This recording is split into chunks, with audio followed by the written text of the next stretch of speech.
Dicen que en el momento exacto de la muerte, todo se detiene. No solo el corazón, no solo el cuerpo. Es como si el universo entero contuviera el aliento.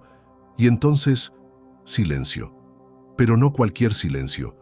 Uno tan profundo, tan denso, que parece gritar. Porque ese silencio no es el final. Es una pregunta. Una que lleva siglos resonando en cada tumba, en cada lágrima, en cada vela encendida. ¿Qué sucede realmente después de morir?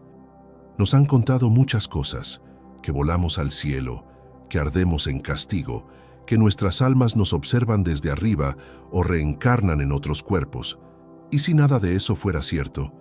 ¿Y si esas ideas no son más que cuentos reconfortantes, creados para calmar un miedo ancestral, pero alejados de lo que la verdad divina realmente revela? Lo que está en juego no es poco. Es tu futuro, el de tus seres queridos, el de todos. Imagina por un momento que todo lo que creíste sobre la muerte está equivocado, que la verdad ha estado oculta, distorsionada, incluso suprimida por siglos, y que en las páginas más antiguas y sagradas del mundo, la Biblia, se encuentra una explicación radicalmente diferente.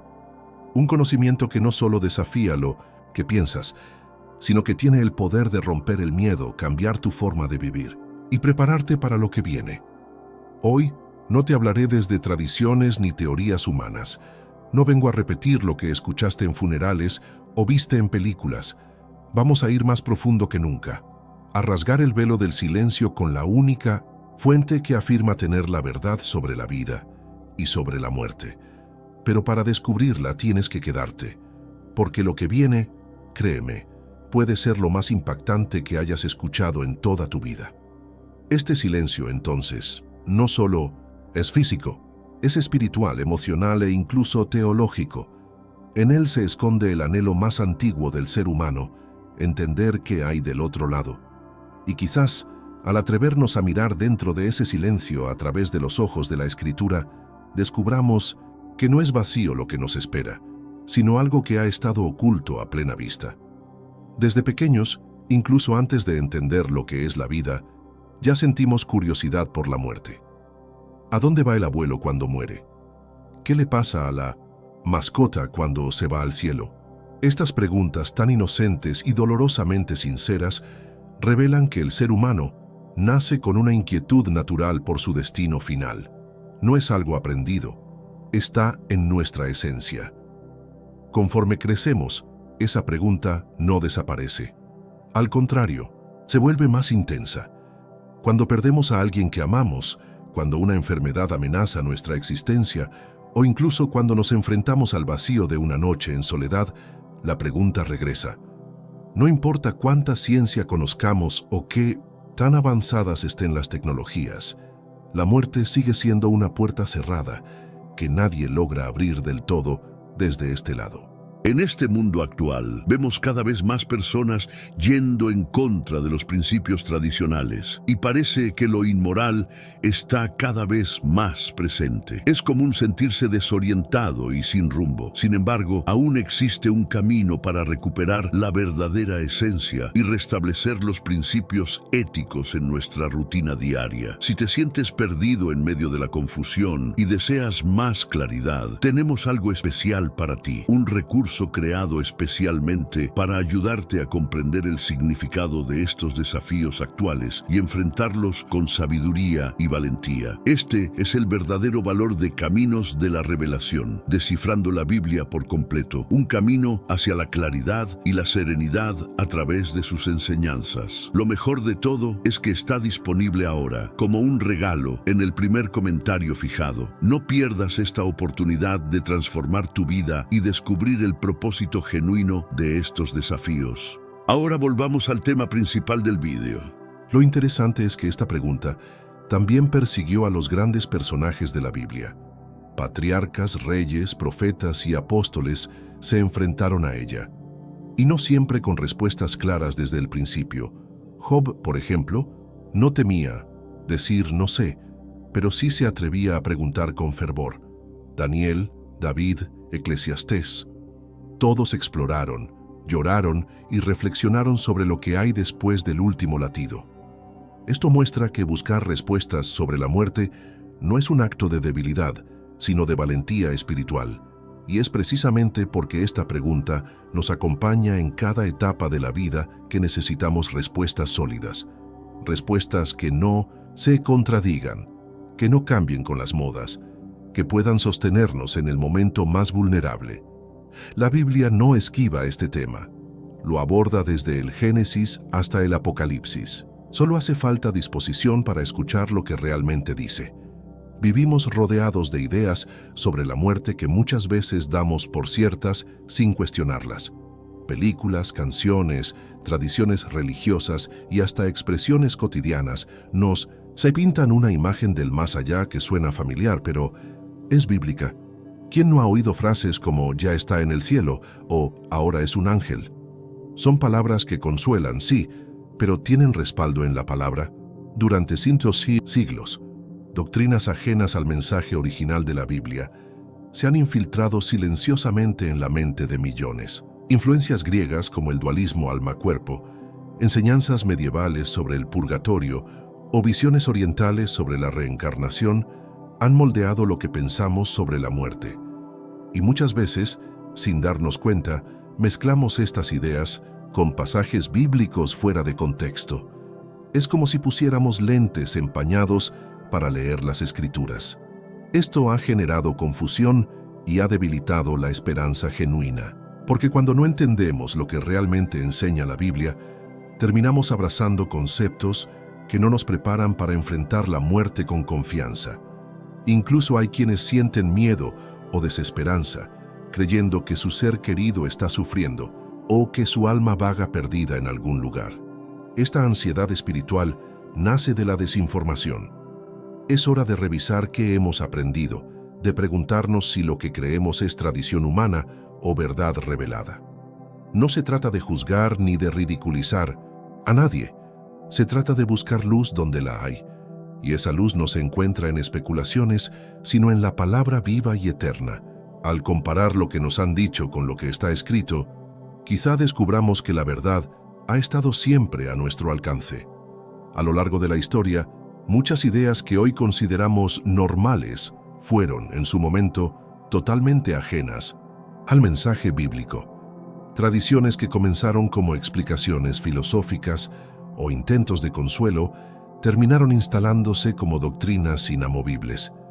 Y cuando estas tradiciones se enfrentan al texto sagrado, el conflicto es inevitable.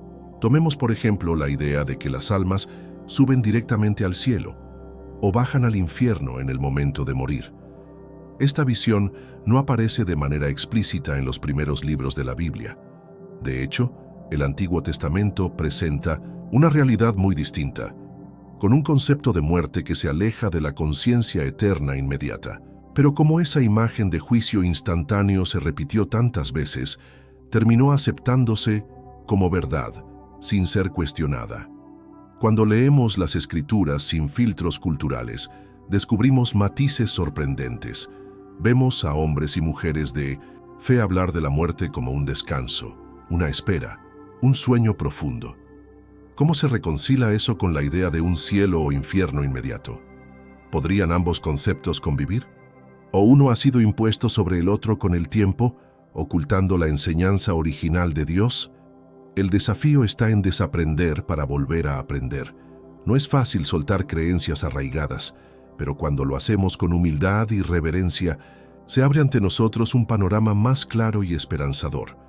La tradición puede tener valor cultural, pero solo la Escritura tiene autoridad divina. Y si hay contradicción entre ambas, debemos decidir a cuál voz le daremos más peso. Pero antes, comparte este video con alguien a quien aprecias. Nuestra misión más grande en la tierra es difundir la palabra del Señor. ¿Sabías que muchas personas carecen de conocimientos por falta de contenido adecuado? Envíalo a ese grupo de WhatsApp o públicalo en Facebook. Estoy seguro de que no te arrepentirás. Y si te gustan videos como este, comenta abajo "Quiero más". Así sabré si realmente lo disfrutas y definitivamente traeré contenido nuevo, similar Volviendo al tema principal, en una época donde las opiniones abundan y cada quien tiene su verdad, necesitamos volver a lo absoluto. No estamos aquí para promover una denominación, una corriente teológica ni una ideología. Este viaje que estamos haciendo juntos no busca convencerte con emociones o manipulaciones. Lo que queremos es dejar que la Biblia hable por sí sola.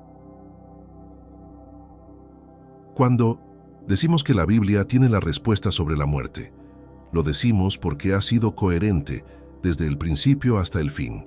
No se contradice. Sus libros, escritos en diferentes épocas y por diferentes autores, presentan un hilo conductor que resiste el paso del tiempo y la presión de la cultura. Es una fuente confiable no porque lo digamos nosotros, sino porque ha transformado vidas por milenios. Por eso, es vital que no filtremos su mensaje con nuestras ideas previas. Abrir la Biblia con mente limpia, con corazón sincero y con la disposición de dejar que ella corrija lo que pensamos, es el primer paso hacia la verdad, porque si seguimos leyendo las Escrituras solo para confirmar lo que ya creemos, nunca aprenderemos nada nuevo. Pero si las leemos para ser transformados, entonces cada página será una revelación. Así que si estás aquí con un corazón dispuesto, quiero invitarte a dejar de lado por un momento todo lo que te han dicho, todo lo que asumiste como cierto, y simplemente escuchemos lo que la palabra de Dios tiene que decir. Porque al final del día no se trata de lo que tú o yo pensemos, se trata de lo que Dios dijo. Y eso, créeme, lo cambia todo. La primera vez que la muerte aparece en la Biblia no es como un accidente ni como una sorpresa para Dios. Aparece como una advertencia, una consecuencia directa de la desobediencia. En el libro de Génesis, capítulo 2, versículo 17, Dios le dice a Adán que si come del árbol del conocimiento del bien y del mal, ciertamente morirá. La muerte entonces no era parte del plan original, sino una interrupción del diseño divino causada por la ruptura de la confianza entre el Creador y su criatura. Cuando finalmente ocurre, en Génesis 3:19, Dios pronuncia palabras que han resonado a través de los siglos: polvo eres y al polvo volverás. Aquí no hay mención de un alma que sube al cielo ni de un infierno ardiente, solo una realidad: el cuerpo vuelve a la tierra de donde vino. Es una declaración tan sencilla como poderosa y marca el inicio del drama humano frente a la mortalidad. No hay adornos ni misticismo, solo la verdad cruda de la fragilidad del ser humano. Este momento establece la base para toda la comprensión bíblica posterior sobre la muerte. Si desde el principio Dios dejó claro que el hombre volvería al polvo, ¿por qué tantos creen hoy que hay una parte del ser humano que no muere? ¿Acaso hemos interpretado mal las metáforas? ¿O quizás las hemos reemplazado con ideas externas al texto? Es en este punto donde la Biblia comienza a trazar una línea clara entre lo que realmente ocurre y lo que la tradición ha embellecido. Volver al polvo no es solo una imagen poética, es un hecho espiritual con implicaciones profundas. Significa que la vida humana sin la intervención de Dios se desvanece. No somos dioses en miniatura con almas eternas flotando al morir. Somos criaturas que dependen por completo del soplo de vida que Dios nos dio. Y cuando ese soplo se retira, no queda conciencia, ni memoria, ni juicio, solo polvo, hasta que Él decida lo contrario. Cuando los antiguos hebreos hablaban de la muerte, no usaban palabras como cielo o infierno en el sentido moderno. Usaban una palabra distinta, misteriosa y a menudo mal entendida: Sheol. Este término aparece muchas veces en el Antiguo Testamento y representa el lugar al que todos iban después de morir, sin importar si eran justos o impíos. No era un lugar de castigo ni de recompensa, era simplemente el lugar de los muertos. En el Sheol, la existencia era una sombra de lo que había sido. No había alegría, pero tampoco dolor eterno. Era una condición de inactividad, un estado de separación de los vivos y de Dios. Por eso los personajes bíblicos oraban para no ser llevados allí antes de tiempo. David, por ejemplo, suplicaba en los Salmos para no descender aún al Sheol, como si supiera que allí ya no podría alabar a su Señor. Su urgencia no era por miedo al tormento, sino por el deseo de seguir viviendo para adorar. Esto contrasta fuertemente con la visión que muchos hoy tienen sobre la muerte. En lugar de un estado consciente y activo después del último aliento, la Biblia antigua describe algo mucho más sobrio, un reposo, un silencio, una espera.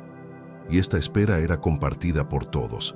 Abraham, Moisés, Jacob, todos fueron reunidos con sus padres, lo que indicaba una especie de descanso colectivo más que una ubicación celestial individual.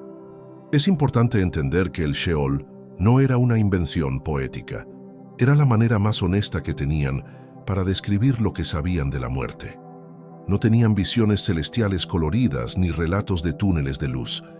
Tenían la realidad del polvo, el silencio y el anhelo de una futura intervención divina. Y esa espera silenciosa se convirtió en la base de la esperanza más grande que vendría siglos después, la resurrección. La imagen del Sheol no solo se define por su existencia subterránea, sino por las características específicas que la Biblia le atribuye: silencio, oscuridad, sombra. En el Salmo 88, uno de los más sombríos, se describe el Sheol como un lugar donde se corta la relación con Dios y donde uno se encuentra entre los muertos como si estuviera olvidado por completo.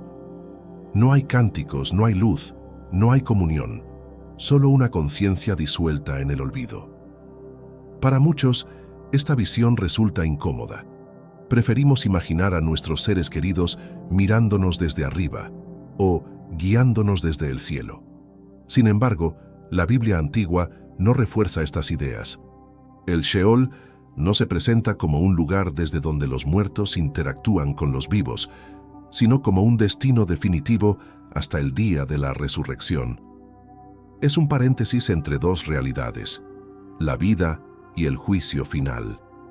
Y dentro de ese paréntesis, no hay actividad espiritual. En ese sentido, el Sheol refleja lo opuesto a lo que entendemos por vida. Todo lo que da sentido a nuestra existencia, pensamientos, emociones, relaciones, voluntad, desaparece al cruzar ese umbral. Por eso los salmistas se lamentaban al pensar en ese lugar. No porque fuera un infierno ardiente, sino porque representaba el fin de toda posibilidad de expresión. Era el mutismo de la existencia. Aún así, este silencio tiene algo profundamente revelador. Al mostrarnos la muerte como una desconexión total, la Biblia nos lleva a valorar aún más el acto de vivir. Cada momento, cada oportunidad de orar, de amar, de obedecer se vuelve sagrado, porque después hay sombra. Y en esa sombra no hay eco de lo que fuimos hasta que la voz de Dios vuelva a sonar sobre el polvo. David, el hombre conforme al corazón de Dios, no solo fue rey y guerrero, también fue poeta, músico y un profundo pensador espiritual.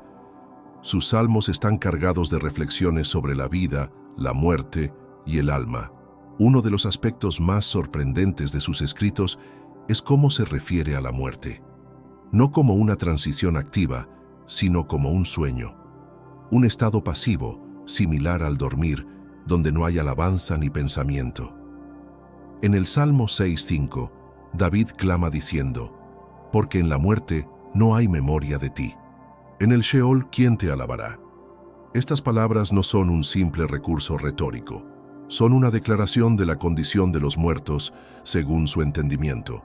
Si David, que vivía en íntima comunión con Dios, creía que en la muerte no habría conciencia para alabarle, ¿por qué nosotros pensaríamos diferente? ¿De dónde vienen nuestras ideas modernas de actividad post-mortem? Más adelante, en el Salmo 115:17, reafirma: «No alabarán los muertos a Jehová, ni cuantos descienden al silencio». Esta repetición no es accidental. Revela una teología coherente sobre el estado de los muertos. El silencio no es simplemente la ausencia de sonido físico, sino la ausencia de conexión espiritual. Los muertos no oran, no claman, no celebran. Su voz se ha extinguido, por ahora. Este entendimiento convierte la vida presente en una oportunidad preciosa. No es solo un pasaje temporal hacia algo mejor, Es el escenario donde se definen destinos. David no minimiza la muerte, pero tampoco la romantiza. La presenta como lo que es: una pausa en la conciencia, una espera en silencio y una razón más para vivir cada día con propósito y gratitud. Si hay un libro que habla sin rodeos sobre la realidad de la vida y la muerte, ese es Eclesiastés, escrito por alguien que lo tuvo todo: riqueza, sabiduría, placeres, poder, y que luego se atrevió a preguntarse si todo eso tenía sentido. Su conclusión sobre la muerte es impactante: los muertos nada saben. Una afirmación tan tajante que incomoda incluso a los más espirituales. En Eclesiastés 9:5 leemos: porque los que viven saben que han de morir, pero los muertos nada saben, ni tienen más paga, porque su memoria es puesta en olvido. Este pasaje destruye cualquier ilusión de que los muertos estén conscientes, observando el mundo o intercediendo por los vivos. Según el sabio, no solo no saben, sino que han perdido todo vínculo con esta realidad. Más adelante, en el versículo 10, se refuerza la idea: todo lo que te viniere a la mano para hacer, hazlo según tus fuerzas, porque en el Seol, a donde vas, no hay obra, ni trabajo, ni ciencia, ni sabiduría. Esta es una llamada urgente a actuar mientras estamos vivos, no porque después continuaremos lo que no hicimos, sino porque después simplemente no hay nada. El tiempo de hacer, pensar y decidir es ahora. El tono crudo de Eclesiastés no es pesimismo. Es una invitación a mirar la vida con seriedad, a entender que la muerte no es un nuevo comienzo de actividad consciente, sino una interrupción total. Esta visión rompe con muchas narrativas populares, pero también nos ofrece algo valioso: la oportunidad de vivir con intención, sabiendo que no hay atajos espirituales después del último aliento. Muchos hoy hablan de vida después de la muerte, como si se tratara de una segunda etapa de conciencia, una continuación del pensamiento en otro plano. Pero si prestamos atención a los textos bíblicos, veremos una idea muy distinta. La muerte es un cese total de la actividad mental, emocional y espiritual. No es un paso a una nueva dimensión consciente, sino una pausa absoluta. Es como si Dios presionara el botón de pausa en la existencia humana. Este concepto no es una suposición moderna ni una interpretación teológica específica. Está en las propias palabras de los escritores bíblicos. Desde el Génesis hasta los Salmos, pasando por Eclesiastés, la muerte se describe como un estado donde no se siente, no se recuerda, no se adora. No hay pensamientos, no hay sueños, no hay reflexiones. Solo hay un nada envolvente, en espera de una futura intervención divina. Y esto tiene implicaciones profundas.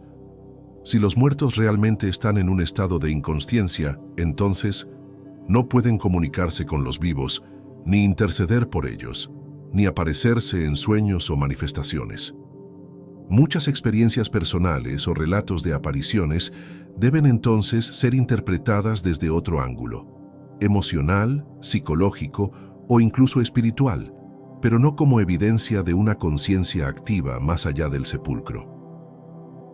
Aceptar esta verdad puede doler al principio, porque contradice lo que muchos han creído por años, pero también puede traer descanso. Saber que nuestros seres queridos no están sufriendo, no están vagando ni observando desde algún rincón del universo, sino simplemente descansando, puede cambiar completamente la manera en que procesamos el duelo, y más aún, puede prepararnos para comprender el verdadero significado de la esperanza cristiana. Sé que a veces en nuestras vidas tenemos más preguntas que respuestas. Si te sientes perdido y buscas claridad, tenemos algo para ti: Caminos de la Revelación, descifrando la Biblia por completo. Un libro lleno de enseñanzas y respuestas, disponible ahora como un regalo en el primer comentario. No te pierdas la oportunidad de transformar tu vida y entender el verdadero propósito de estos desafíos. Al conocer que la muerte implica inconsciencia y cese total de actividad, muchos podrían preguntarse: ¿entonces no hay esperanza? ¿Se acaba todo para siempre?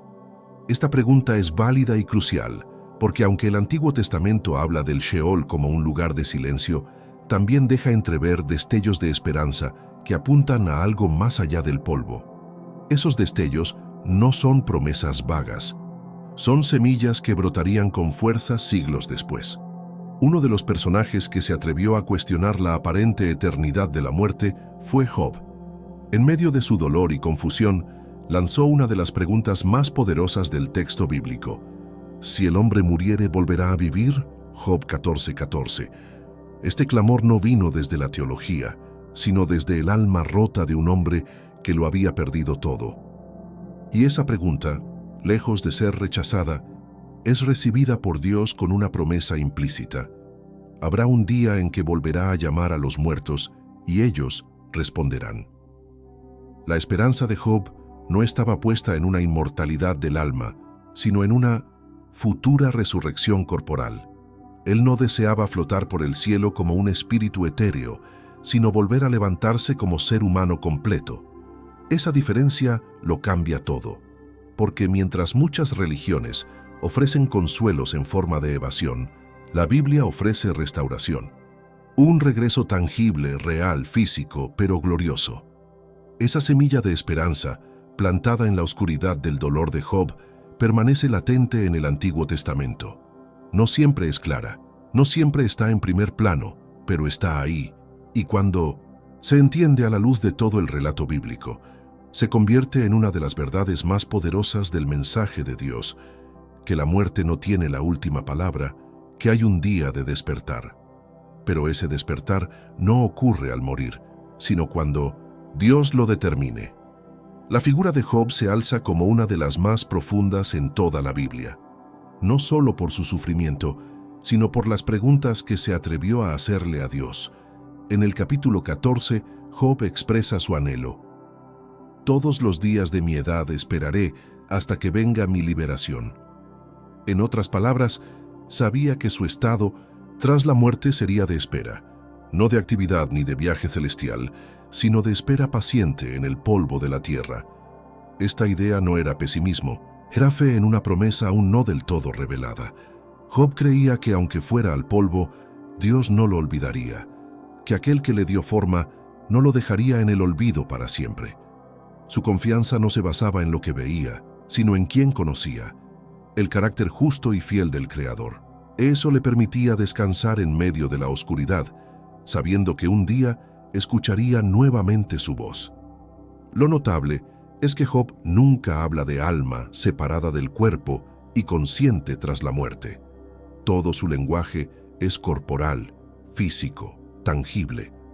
Espera que Dios lo llame, que sus ojos lo vean, que su cuerpo se levante. Esta visión se alinea con la enseñanza bíblica de que la esperanza está en la resurrección, no en una vida incorpórea después de la muerte. Y al hacerlo, Job se convierte en un testigo profético de lo que vendría mucho más adelante con Jesús. La pregunta de Job sigue resonando hoy. ¿Volveré a vivir? No es solo una curiosidad existencial, es una súplica humana, universal, desesperada por sentido. Y la Biblia en su conjunto no evade esta pregunta, la enfrenta de frente y nos lleva a descubrir que sí, pero no como algunos lo han imaginado. Volveremos sí, pero no porque nuestras almas sean inmortales, sino porque Dios es poderoso para levantar lo que el polvo ha reclamado.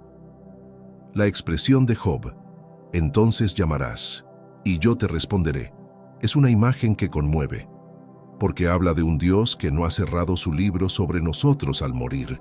Habla de un Padre que guarda memoria de sus hijos, incluso cuando ya no existen para el mundo. Job, hundido en su dolor, tenía la certeza de que aunque sus huesos descansaran en la tierra, su historia no había terminado, y esa certeza lo sostuvo. Este llamado de Dios no es una metáfora, es el anuncio de un acto futuro, poderoso, divino, la resurrección. No será producto de la evolución espiritual del alma ni del karma acumulado. Será la voz de Dios, la misma que creó los cielos y la tierra la que despertará a los que duermen. No es algo automático ni universal, es una obra activa, concreta, soberana, una llamada que solo Él puede hacer. Esto transforma por completo nuestra perspectiva de la muerte, porque si dependiera de nosotros, estaríamos perdidos. Pero como depende de Dios, hay esperanza. El llamado no será genérico, será personal. Cada ser humano será despertado con nombre y propósito, y aunque ahora ese llamado parezca lejano, está garantizado por la fidelidad del mismo que sostuvo a Job en medio de la tormenta. Y mientras esperamos no hay lugar para especulaciones extrañas. La Biblia no nos dice que estemos flotando en forma espiritual ni observando desde una nube. Nos dice que dormimos, que descansamos y que un día el Dios que no olvida nos llamará. Esa es la esperanza bíblica, no la evasión, no la inmortalidad del alma, sino la resurrección desde el polvo por el poder de su voz. Siglos después de Job, otro hombre recibió una visión que confirmaría aquella esperanza. Su nombre era Daniel, y su experiencia fue radical. No solo fue testigo de imperios y visiones apocalípticas, sino que también escuchó una promesa que atravesaría los siglos. Muchos de los que duermen en el polvo de la tierra serán despertados, unos para vida eterna y otros para vergüenza y confusión perpetua. Daniel 12:2. Lo primero que sorprende es la palabra duermen. Daniel, como Job, no habla de almas conscientes, sino de cuerpos dormidos. Este lenguaje no es casual. Refuerza la idea de que la muerte es un estado temporal, como un sueño profundo, y que habrá un despertar, pero no todos despertarán al mismo destino. La resurrección será para todos, pero con dos posibles finales: vida eterna o juicio. Esto marca un giro teológico importantísimo. Ya no se trata solo de descansar en paz, sino de prepararse para el despertar. Daniel no presenta la muerte como una línea de llegada, sino como una pausa antes del veredicto final. Por eso lo que hacemos hoy importa, porque aunque ahora duerman, los muertos serán despertados para dar cuentas y recibir recompensa o consecuencia. La visión de Daniel conecta el Antiguo Testamento con el corazón del mensaje cristiano. Lo que Job intuía como esperanza, Daniel lo recibe como revelación. Y esa revelación no es ambigua. Los muertos no están vagando, no están activos ni presentes, están dormidos, pero el sueño no durará para siempre. Hay un día señalado en el que Dios hablará, y nadie podrá ignorar su voz. Una de las imágenes más repetidas a lo largo de la Biblia para hablar de la muerte es la del sueño. Esta metáfora no es casual ni poética solamente, es una herramienta didáctica que nos permite comprender algo invisible en términos humanos. Dormir es algo que todos conocemos. Cesa la conciencia, se apagan los sentidos, pero no es el final. Dormimos esperando despertar, y así la Biblia describe la muerte como una pausa con promesa. En el Salmo 13:3, David ruega a Dios, diciendo: «Alumbra mis ojos para que no duerma de muerte». La muerte no se presenta aquí como un estado glorioso, sino como un riesgo. David teme morir no porque lo imagine en un cielo consciente, sino porque lo entiende como un dormir profundo que lo separa de la alabanza, de la vida activa. Dormir de muerte no es descanso placentero, es un cese absoluto hasta nuevo aviso divino. Lo mismo ocurre con personajes como Elías, Eliseo y más adelante, incluso Jesús, al referirse a Lázaro. Todos emplean el término dormir para hablar de quienes han fallecido. ¿Por qué repetir esa imagen una y otra vez si no tiene un significado teológico claro? Porque es una verdad fundamental en la cosmovisión bíblica. Los muertos están inactivos, como en un sueño del que solo Dios puede despertarles. La belleza de esta metáfora es que, a diferencia de la idea de almas flotando o castigadas inmediatamente, el sueño implica esperanza. Nadie sueña para siempre. Todo sueño, por largo que parezca, acaba con el despertar. Y ese despertar no depende de quién duerme, sino de quién llama. Por eso, entender la muerte como sueño cambia la tristeza en expectativa. No elimina el dolor, pero lo envuelve en esperanza real. Aunque el Antiguo Testamento presenta una visión sombría del Sheol, no se queda en la desesperanza. A lo largo de sus páginas hay pequeñas ventanas que se abren hacia el futuro. Son vislumbres, destellos, profecías que apuntan a algo más allá del polvo y del silencio. No son explicaciones completas, pero sí promesas sembradas que crecerán con el tiempo. La esperanza no está ausente, que está en construcción. Uno de esos momentos de esperanza se encuentra en Isaías 26:19. Tus muertos vivirán, sus cadáveres resucitarán. Despertad y cantad, moradores del polvo. Esta declaración es explosiva dentro del marco del Antiguo Testamento. No solo habla de un despertar, sino de una resurrección corporal. Los muertos no se quedan eternamente en Sheol. Dios tiene planes de restauración, de reconstrucción, de nueva vida. También en Oseas 13:14, Dios promete: de la mano del Seol los redimiré, los libraré de la muerte. Aquí no hay metáforas. ¿Pagas? Hay una redención concreta. Dios no solo observa la muerte desde lejos, la conquista. Este tipo de declaraciones anticipan lo que más adelante se cumpliría en la resurrección de Cristo.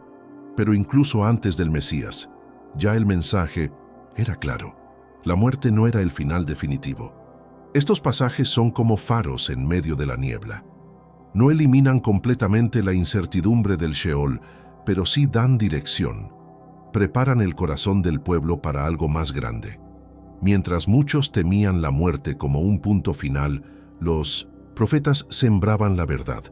Hay una promesa, y esa promesa no se basa en doctrinas humanas, sino en la fidelidad de un Dios que nunca olvida a los suyos, ni siquiera cuando yacen bajo tierra.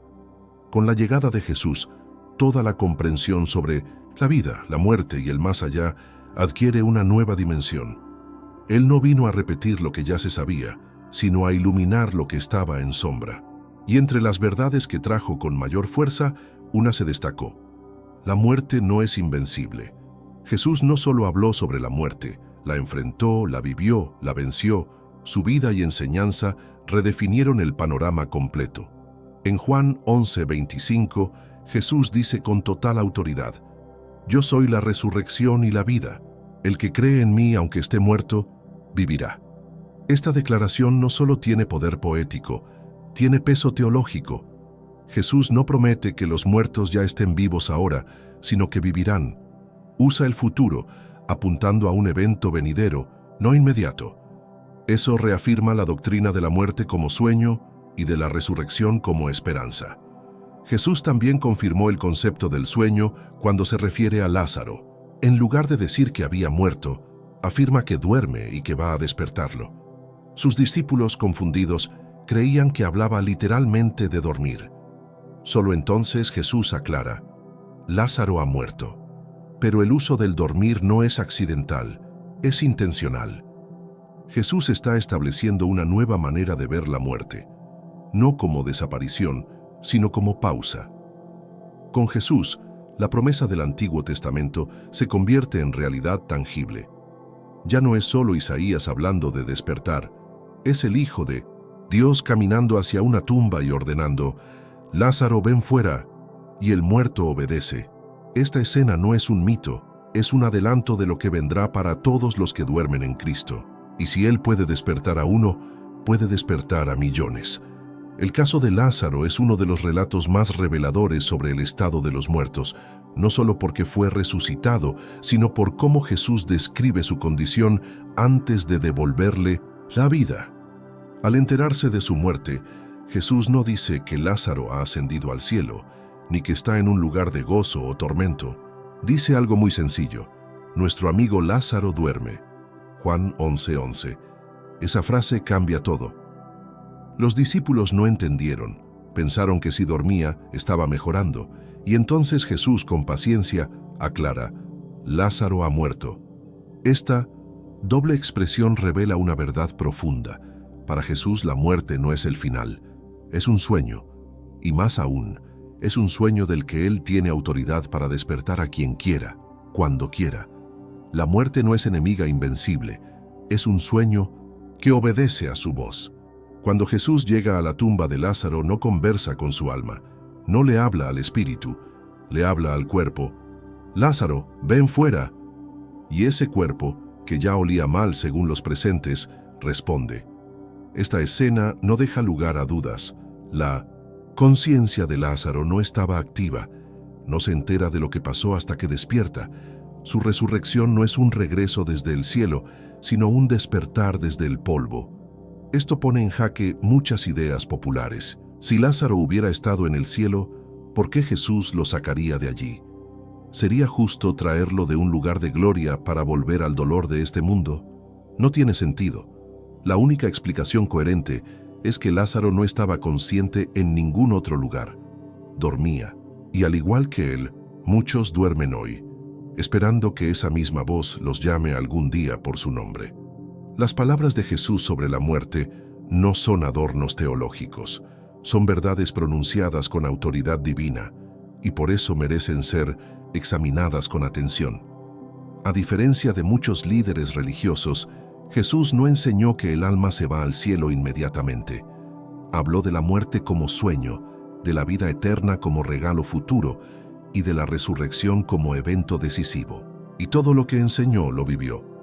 En Mateo 9:24, cuando una niña muere, Jesús declara: «La niña no está muerta, sino duerme». Y a pesar de que la gente se burla, Él la toma de la mano y la levanta. De nuevo, la muerte es llamada sueño. No es un simbolismo vacío, sino una verdad consistente en toda su enseñanza. Jesús no necesita especular sobre la muerte. Él la conoce, la toca, la transforma. También en Juan 5:28-29, Jesús dice que llegará la hora en que todos los que están en los sepulcros oirán su voz, y los que hicieron lo bueno saldrán a resurrección de vida. Aquí no habla de almas flotando ni de juicios al momento de morir. Habla de una resurrección futura. Todos los muertos están en los sepulcros, no en el cielo, no en el infierno, en los sepulcros, y desde allí serán llamados. Escuchar a Jesús con atención es dejar de lado muchas ideas heredadas que, aunque reconfortantes, no siempre son bíblicas. Él no solo nos dio palabras de consuelo, nos dio una perspectiva eterna. Enseñó que la muerte no es un viaje consciente, sino un sueño profundo, y que la verdadera vida eterna comienza el día en que su voz penetre el polvo y despierte a los que duermen. Ningún otro maestro habló así. Ninguno tuvo el poder de demostrarlo como él.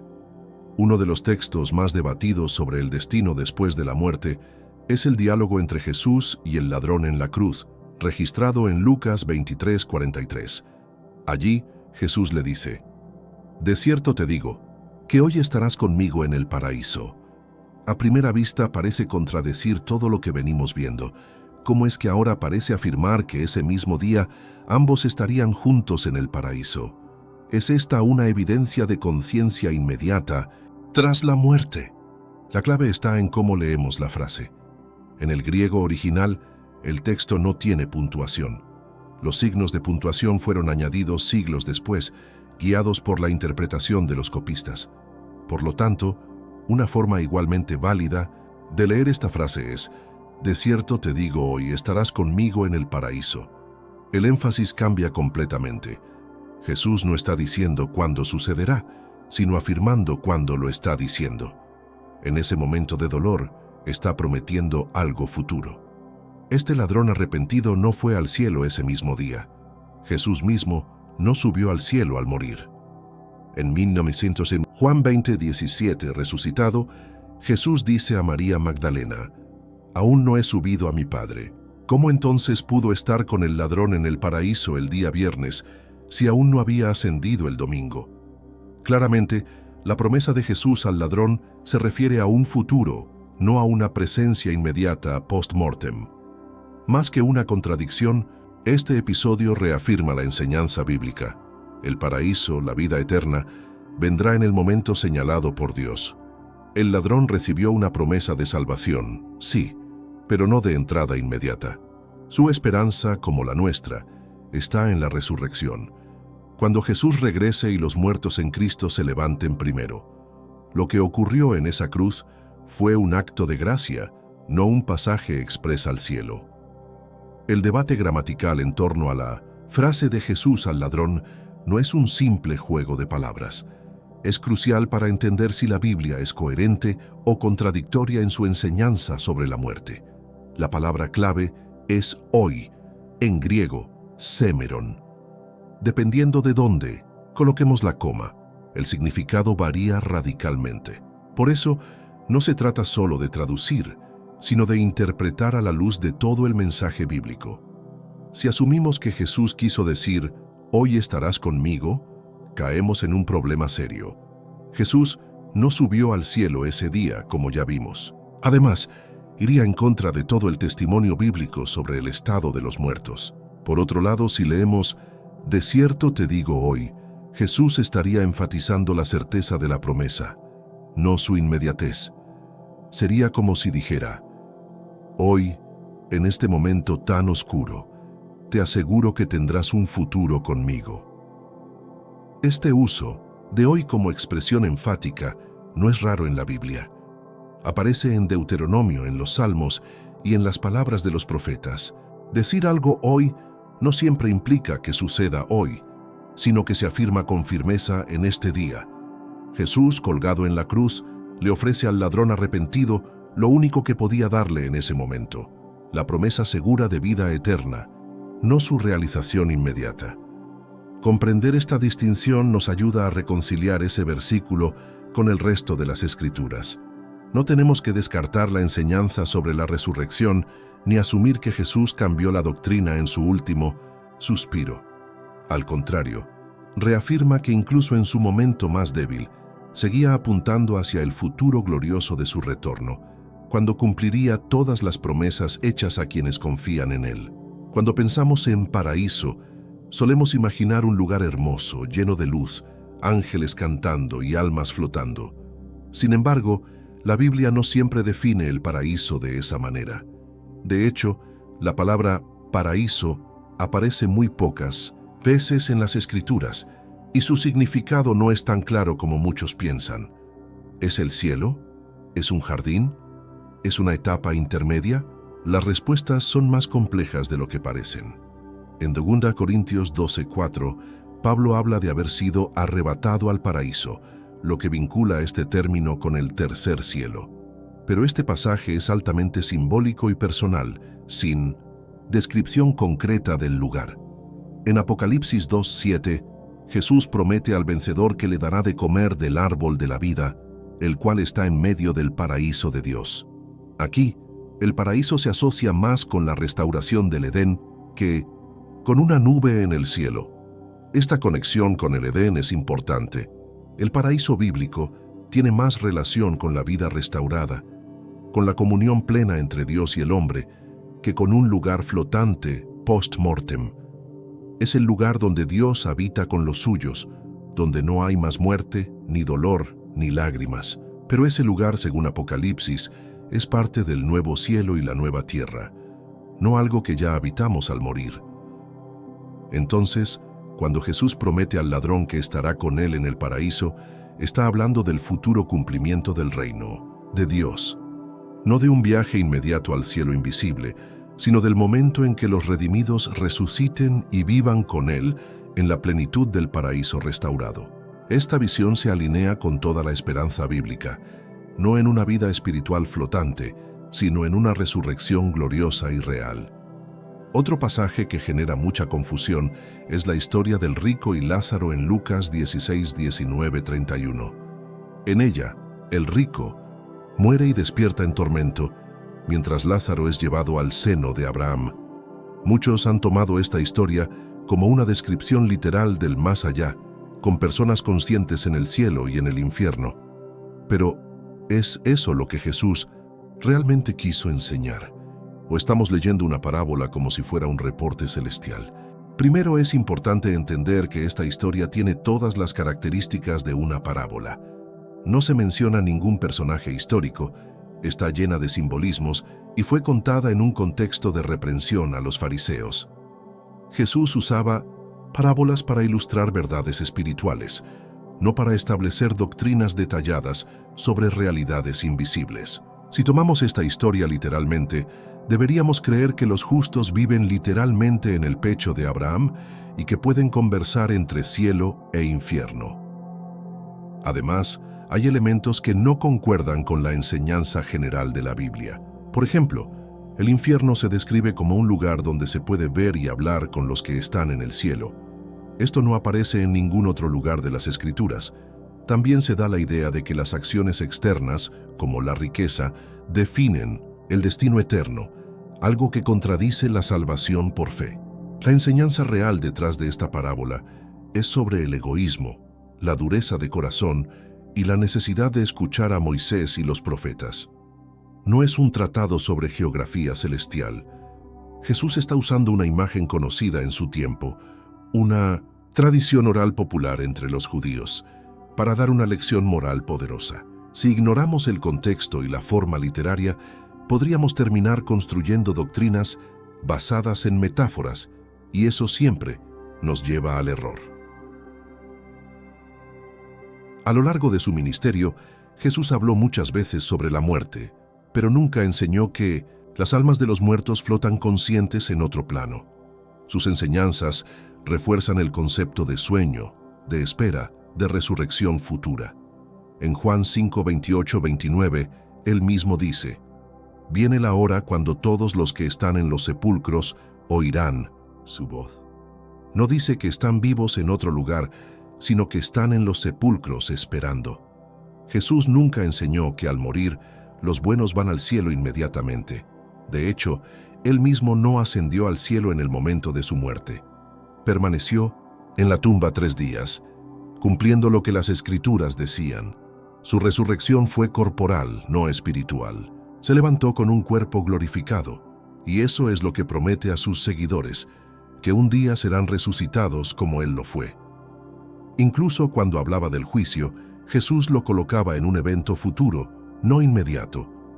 La parábola del trigo y la cizaña, el juicio de las ovejas y los cabritos, todas son imágenes que apuntan al fin de los tiempos, no al momento del último suspiro. Este patrón se repite en todo el Nuevo Testamento.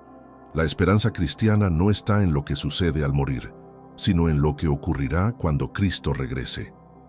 Si realmente queremos ser fieles a las enseñanzas de Jesús, debemos dejar de lado ideas heredadas y mirar con ojos nuevos lo que Él dijo. Él no vino a confirmar tradiciones humanas, sino a revelar el camino de Dios. Y ese camino no conduce a una conciencia flotante después de la muerte, sino a una gloriosa resurrección en el día señalado por el Padre. La verdad no siempre es la más popular, pero sí la más liberadora.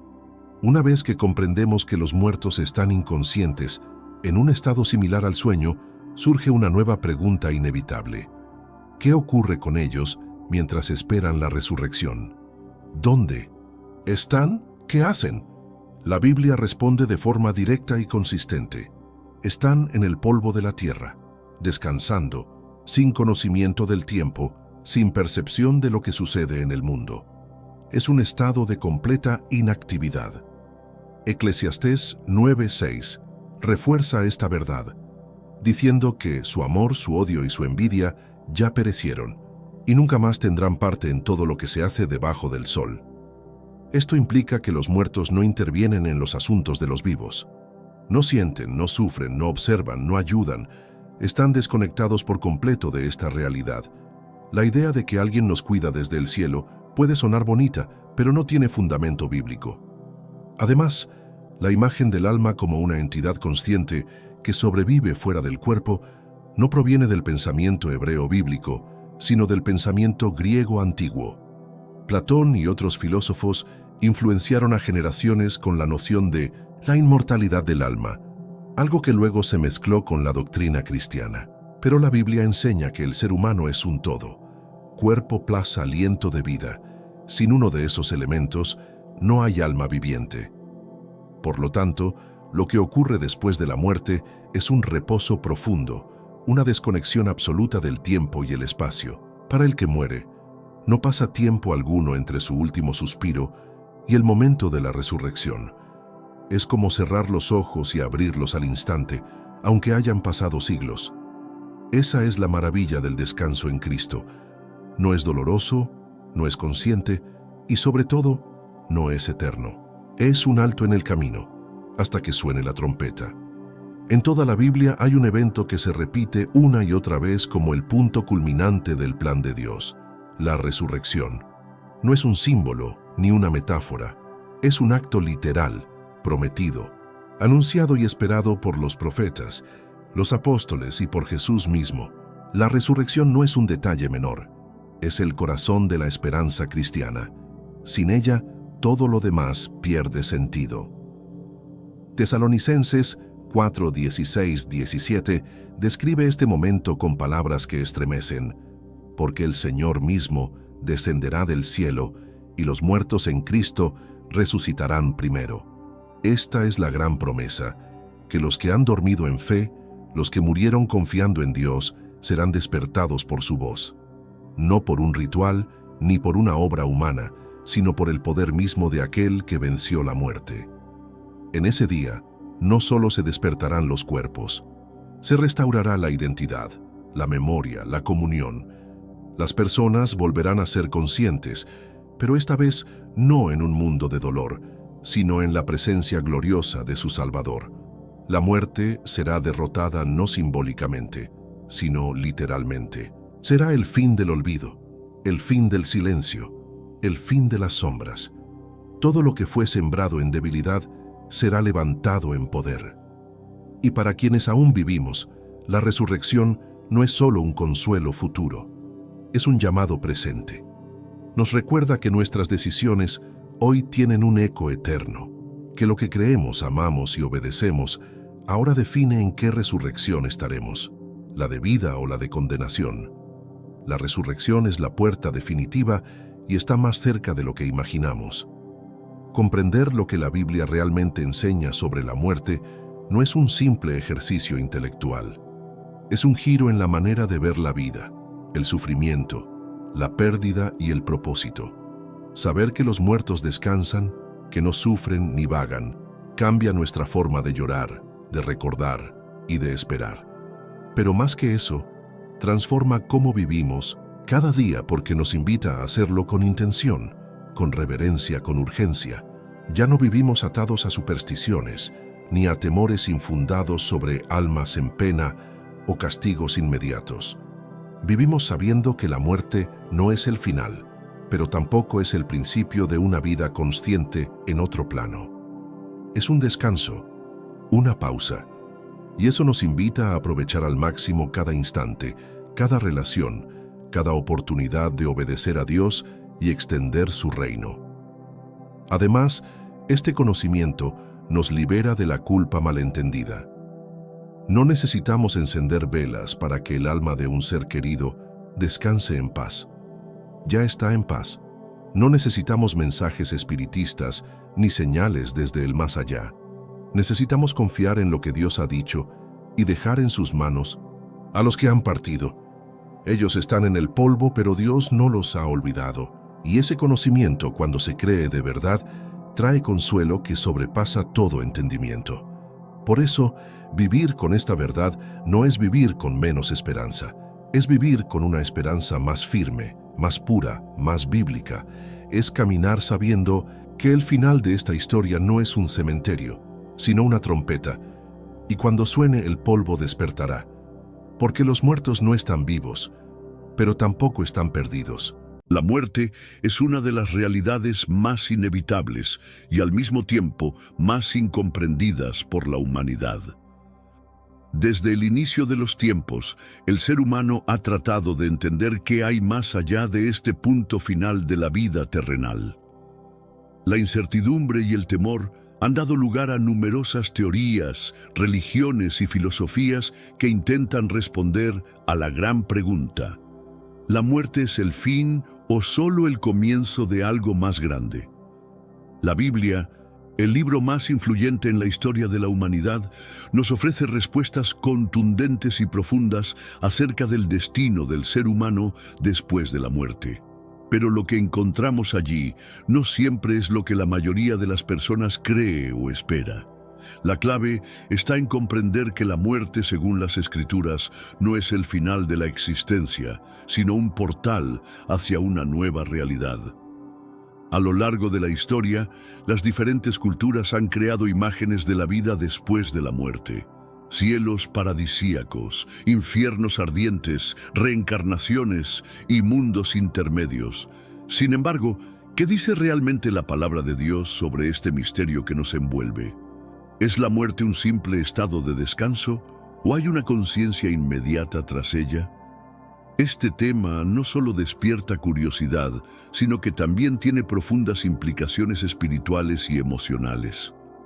Conocer la verdad bíblica sobre la muerte puede cambiar por completo nuestra perspectiva de la vida y ayudarnos a vivir con propósito y esperanza, sabiendo que el final no es más que el comienzo de la eternidad. Uno de los debates más antiguos y significativos dentro del cristianismo gira en torno al estado de los muertos. ¿Están conscientes en otra dimensión o duermen en espera de un futuro juicio? Esta pregunta ha generado múltiples interpretaciones a lo largo de los siglos, y las respuestas que encontramos en la Biblia pueden parecer a primera vista contradictorias. Por un lado, existen pasajes que sugieren que los muertos están en un estado de inconsciencia, como en Eclesiastés 9:5, donde se afirma que los muertos nada saben. Esta visión, conocida como el sueño del alma, sugiere que el ser humano entra en un estado de descanso hasta la resurrección final. Para muchos, esta idea es reconfortante, pues implica que la muerte es un periodo de paz y ausencia de sufrimiento. Sin embargo, hay otras partes de la Escritura que ofrecen una perspectiva diferente. Por ejemplo, en Lucas 16, 19 a 31, Jesús relata la parábola del rico y Lázaro, donde ambos personajes experimentan inmediatamente después de morir un estado consciente, uno de sufrimiento y el otro de consuelo. Este relato sugiere que existe una continuidad de la conciencia tras la muerte, lo que ha llevado a muchos teólogos a defender la existencia de una vida inmediata después del fallecimiento. Entonces, ¿cuál es la verdad?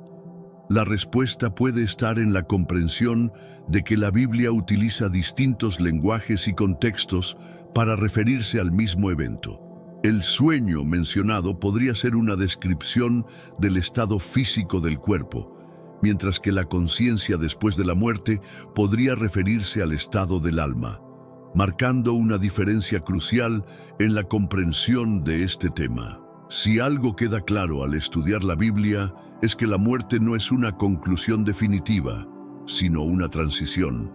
Este concepto, aunque desafiante, es fundamental para entender la cosmovisión cristiana. La muerte es descrita como una puerta que nos lleva de la existencia terrenal a una realidad espiritual mucho más vasta. El apóstol Pablo, en 2 Corintios 5:8, expresa una de las afirmaciones más esperanzadoras. Preferimos estar ausentes del cuerpo y habitar con el Señor. Esta frase revela una verdad profunda. Para aquellos que han puesto su fe en Cristo, la muerte no es una tragedia, sino el comienzo de una comunión eterna con Dios. Este pensamiento no solo brinda consuelo, sino que también nos invita a reflexionar sobre cómo vivimos cada día. Si entendemos que nuestra vida no termina con la muerte, entonces nuestras acciones y decisiones adquieren un peso eterno. No vivimos solo para el presente, sino para lo que vendrá después. Este entendimiento debería motivarnos a buscar el propósito de Dios en nuestra vida y a prepararnos para el destino que nos espera más allá de este mundo. La gran pregunta que surge entonces es, ¿estamos preparados para esa transición? La Biblia nos presenta una verdad desafiante. Lo que hacemos aquí define dónde estaremos después de la muerte.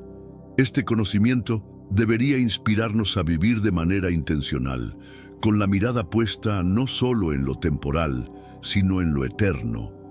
Pero antes, comparte este video con alguien a quien aprecias. Nuestra misión más grande en la tierra es difundir la palabra del Señor. ¿Sabías que muchas personas carecen de conocimientos por falta de contenido adecuado? Envíalo a ese grupo de WhatsApp o públicalo en Facebook. Estoy seguro de que no te arrepentirás. Y si te gustan videos como este, comenta abajo, quiero más. Así sabré si realmente lo disfrutas y definitivamente traeré contenido nuevo similar. Volviendo al tema principal. En este mundo actual, vemos cada vez más personas yendo en contra de los principios tradicionales y parece que lo inmoral está cada vez más presente. Es común sentirse desorientado y sin rumbo. Sin embargo, aún existe un camino para recuperar la verdadera esencia y restablecer los principios éticos en nuestra rutina diaria. Si te sientes perdido en medio de la confusión y deseas más claridad, tenemos algo especial para ti, un recurso creado especialmente para ayudarte a comprender el significado de estos desafíos actuales y enfrentarlos con sabiduría y valentía. Este es el verdadero valor de Caminos de la Revelación, descifrando la Biblia por completo, un camino hacia la claridad y la serenidad a través de sus enseñanzas. Lo mejor de todo es que está disponible ahora, como un regalo, en el primer comentario fijado. No pierdas esta oportunidad de transformar tu vida y descubrir el propósito genuino de estos desafíos. Ahora volvamos al tema principal del vídeo. La afirmación de Pablo en 2 Corintios 5:8, preferimos estar ausentes del cuerpo y habitar con el Señor, ha sido motivo de múltiples interpretaciones a lo largo de la historia. Esta frase sugiere una separación entre el cuerpo y el alma, un concepto central en la teología cristiana sobre la muerte. Cuando una persona muere, su cuerpo queda en la tierra, pero su alma entra en una nueva dimensión. Para los creyentes, esta dimensión es la presencia de Dios, un lugar de paz y gozo eterno. Sin embargo, esto plantea una pregunta crucial. ¿Sucede esta transición de manera inmediata o hay un periodo de espera? Algunos pasajes bíblicos sugieren que el alma va directamente a la presencia de Dios tras la muerte, mientras que otros parecen indicar una espera hasta la resurrección final. Lo que queda claro es que, para los salvos, la muerte no es una pérdida, sino una ganancia, como lo expresa Pablo en Filipenses 1:21. Para mí, el vivir es Cristo y el morir es ganancia. Esta visión cambia por completo nuestra percepción de la muerte. No es algo que debamos temer, sino una puerta que nos lleva a una comunión aún más íntima con el Señor. Para quienes creen en Jesús, la muerte deja de ser el fin y se convierte en el principio de una nueva y gloriosa existencia. La idea de que los muertos entran en un sueño del alma ha sido una de las interpretaciones más debatidas dentro del cristianismo. Esta teoría se basa en pasajes como Eclesiastés 9:5 y Daniel 12:2, que describen a los muertos como si estuvieran dormidos, esperando un despertar en el día del juicio. Esta creencia, presente en algunas tradiciones cristianas, plantea que los muertos no tienen conciencia hasta el momento de la resurrección. Sin embargo, otros estudiosos argumentan que este sueño es solo una metáfora para describir el estado del cuerpo, mientras el alma sigue viva en una dimensión espiritual. La parábola de Jesús sobre el rico y Lázaro contradice la idea de un estado de inconsciencia, pues muestra a ambos personajes en un estado consciente tras la muerte. Esto sugiere que, aunque el cuerpo físico permanezca en reposo, el alma continúa existiendo y experimentando una realidad espiritual. Entender esta diferencia es crucial para interpretar correctamente lo que sucede tras la muerte. Más allá de las teorías, lo que la Biblia nos muestra es que la vida continúa después de la muerte y nuestro destino depende de las decisiones que tomemos mientras estamos vivos. La parábola del rico y Lázaro, relatada por Jesús en Lucas 16, 19 a 31, es uno de los pasajes más enigmáticos y reveladores acerca del estado de los muertos. En esta historia se nos presentan dos personajes que, tras la muerte, viven realidades completamente opuestas. El rico en tormento y Lázaro, en el seno de Abraham, un lugar de consuelo. Este relato plantea una imagen clara de la conciencia inmediata tras la muerte, donde los muertos experimentan sufrimiento o paz según su vida terrenal. No se trata solo de una narración simbólica, sino de una advertencia espiritual sobre las consecuencias eternas de nuestras decisiones. Jesús usa esta historia para enfatizar la importancia de la vida presente, ya que después de la muerte no hay segunda oportunidad. Lo más impactante de esta parábola es el contraste entre el destino del rico y el de Lázaro. Mientras que en vida el rico disfrutaba de lujos y comodidades, tras la muerte sufre en un estado de separación total de Dios. Lázaro, en cambio, aunque vivió en pobreza y sufrimiento, es recompensado con una eternidad de paz y consuelo. Este pasaje nos deja una lección fundamental. Lo que hacemos en esta vida tiene consecuencias eternas. Jesús deja claro que tras la muerte hay una separación definitiva y que nuestras decisiones aquí definirán dónde pasaremos la eternidad. No es solo una historia, es una advertencia real y urgente. El juicio eterno es una de las verdades más solemnes que encontramos en la Biblia. En Hebreos 9:27 se nos dice que está establecido para los hombres que mueran una sola vez, y después de esto, el juicio. Esta declaración nos recuerda que la vida que vivimos aquí no es solo temporal, sino que tendrá repercusiones eternas. Este juicio no será arbitrario. Dios juzgará a cada persona según sus obras y sobre todo según su relación con Cristo. Apocalipsis 20:11-15 describen el gran juicio del trono blanco, donde los muertos, grandes y pequeños, serán juzgados de acuerdo con lo que está escrito en los libros. Aquellos cuyos nombres no estén en el libro de la vida serán lanzados al lago de fuego, que es la segunda muerte. La separación definitiva de Dios es el destino más temido para aquellos que rechazan la oferta de salvación. Este estado de separación eterna se describe en términos de sufrimiento y tormento, pero lo más trágico es la ausencia de la presencia de Dios. No habrá esperanza, consuelo, ni segunda oportunidad después de este juicio. Sin embargo, para los que han creído en Cristo, este juicio no será motivo de temor, sino de recompensa. La Biblia nos asegura que aquellos que han aceptado a Jesús como su Salvador no serán condenados, sino que recibirán la vida eterna. Esta es la mayor esperanza del Evangelio, que en Cristo tenemos la certeza de un destino glorioso. La afirmación de Hebreos 9:27 es clara y contundente.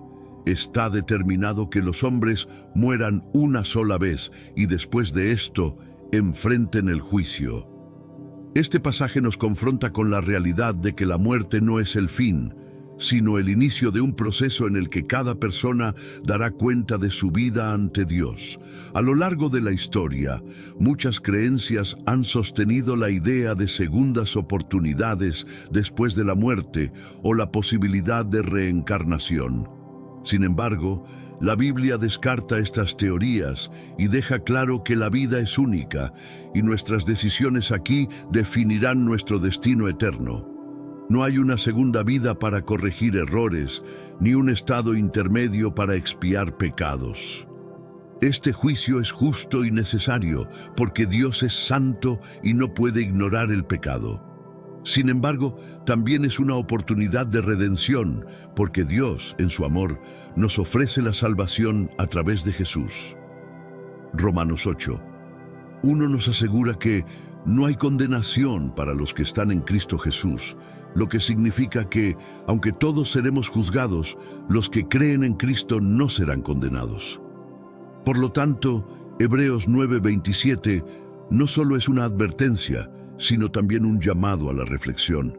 Nos recuerda que cada día es una oportunidad para acercarnos a Dios, arrepentirnos de nuestros pecados y vivir de acuerdo con su propósito, sabiendo que el juicio será el inicio de una eternidad junto a Él o separados de Él.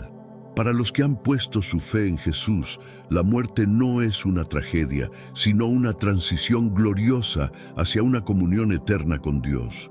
La Biblia nos ofrece innumerables promesas que aseguran un destino de paz, gozo y vida eterna para los que creen en Cristo. Una de las más consoladoras se encuentra en Juan 14, 2-3, donde Jesús dice: «Voy a prepararles un lugar, para que donde yo estoy, ustedes también estén». Esta promesa nos revela que tras la muerte, los creyentes estarán en la presencia de Cristo, disfrutando de una relación perfecta con Él. No habrá más sufrimiento, dolor ni muerte, sino una vida plena en la presencia de Dios. Apocalipsis 21:4 lo describe de manera emotiva. «Enjugará toda lágrima de sus ojos, y ya no habrá muerte, ni habrá más llanto, ni clamor, ni dolor». La promesa de habitar con Cristo también nos desafía a vivir con esperanza y propósito. Si sabemos que nuestro destino es estar con el Señor, entonces nuestras prioridades aquí deben reflejar esa realidad eterna. No vivimos solo para lo temporal, sino para lo eterno. Este pensamiento debería darnos paz frente a la incertidumbre de la muerte y al sufrimiento presente. Sabemos que lo mejor está por venir y que la vida con Cristo trasciende los límites de este mundo.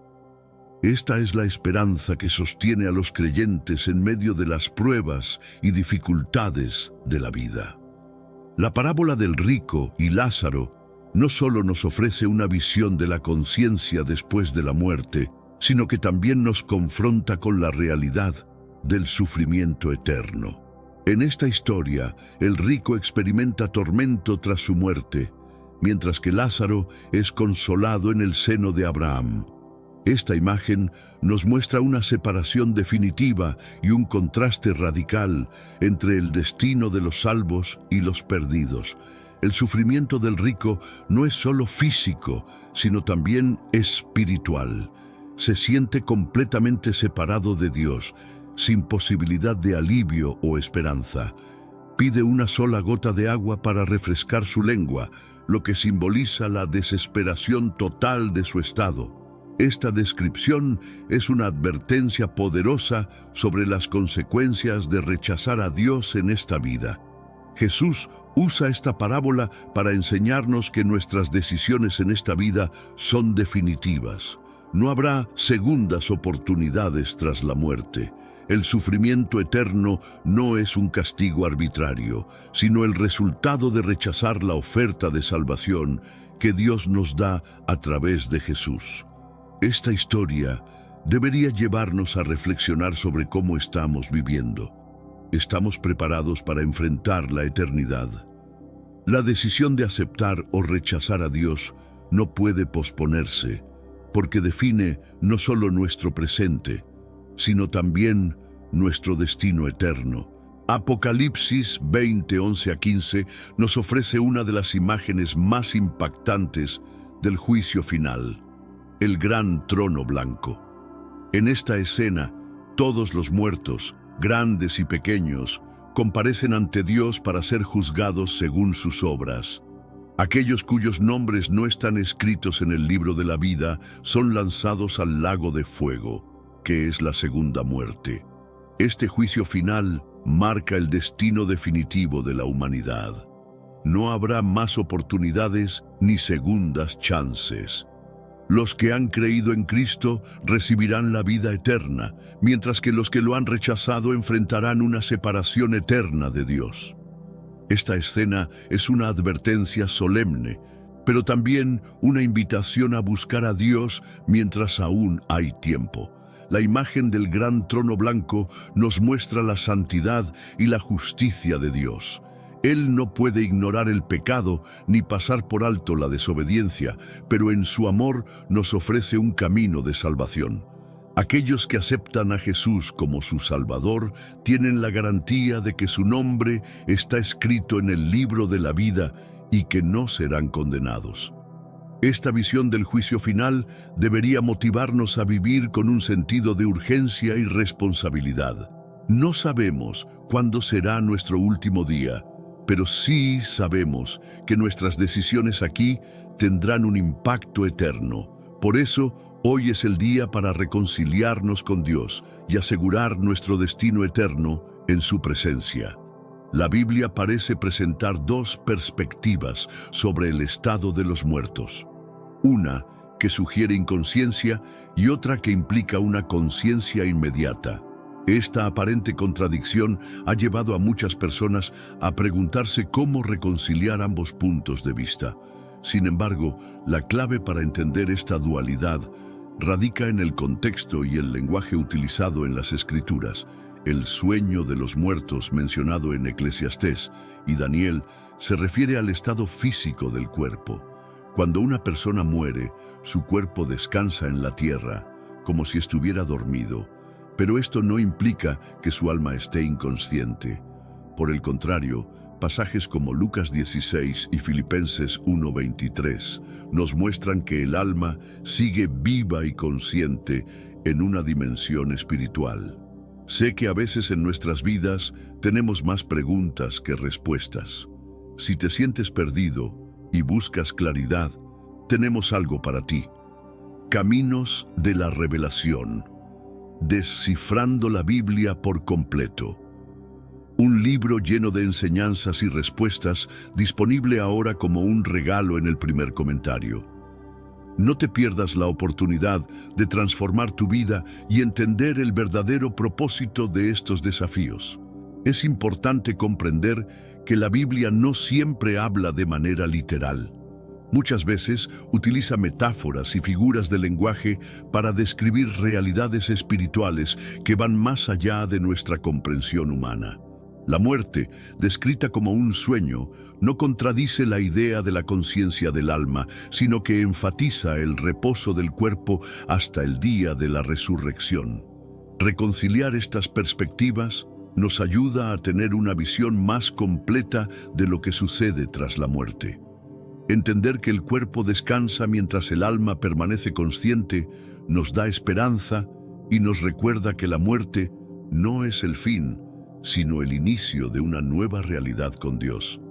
Para comprender lo que realmente sucede tras la muerte, es fundamental entender la separación entre el cuerpo y el alma, un concepto clave en la teología cristiana. Según la Biblia, el ser humano está compuesto por cuerpo, alma y espíritu.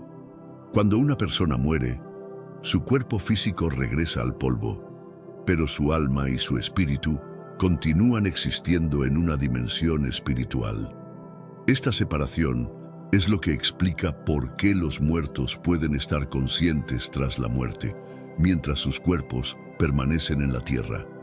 En 2 Corintios 5, 1-8, Pablo habla de nuestro cuerpo como una tienda terrenal que será destruida, pero que tenemos una morada eterna preparada por Dios. Esto refuerza la idea de que, aunque el cuerpo muera, el alma sigue viva y consciente. La muerte, entonces, no es el fin de la existencia, sino una transición hacia una nueva etapa. Para los que han puesto su fe en Cristo, esta etapa es una vida en la presencia de Dios. Para los que han rechazado a Dios, es un estado de separación eterna. La diferencia entre estos destinos depende de nuestras decisiones aquí y ahora. Entender esta separación nos da una nueva perspectiva sobre la vida y la muerte.